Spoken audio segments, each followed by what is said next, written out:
السلام عليكم ورحمة الله وبركاته. بخصوص بقى الناس اللي ما بتفهمش او حتى مش عايزة تفهم، الحمار راح للنمر وقال له العشب لونه ازرق، فالنمر رد عليه وقال له ايه العبط اللي بتقوله ده، العشب لونه اخضر. فاتخانقوا بقى والموضوع كبر وقرروا يروحوا للاسد ملك الغابة يسألوه كده وياخدوا رأيه في الموضوع. فالحمار قال للاسد يا ملك، هو مش العشب لونه ازرق؟ فالاسد رد عليه وقال له ايوه العشب لونه ازرق.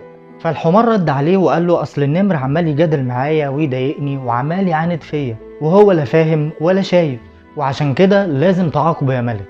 فالاسد رد على الحمار وقال له انا قررت اعاقب النمر ان هو يفضل ساكت لمدة 5 سنين. فالحمار اتبسط قوي وزقطت وكان هيموت من الفرحة، وبعد كده راح ماشي.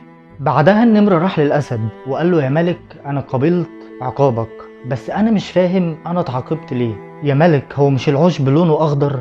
رد عليه الاسد بكل بساطة وقال له ايوه العشب لونه اخضر، لكن عقابي ليك ما كانش له علاقة بالسؤال او حتى اللون. عقابي ليك كان لان مستحيل كائن في ذكائك وشجاعتك يضيع وقت ويفضل يجادل مع حمار.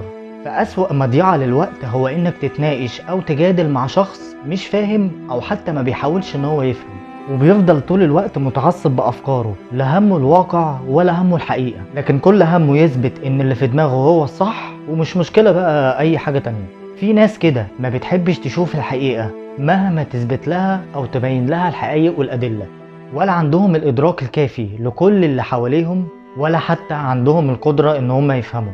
وناس تانية مهما يكبروا هيفضلوا ضعاف في مواجهة الحياة، كل همهم ان هم يثبتوا لنفسهم ان هم تمام حتى لو كل اوضاعهم غلط.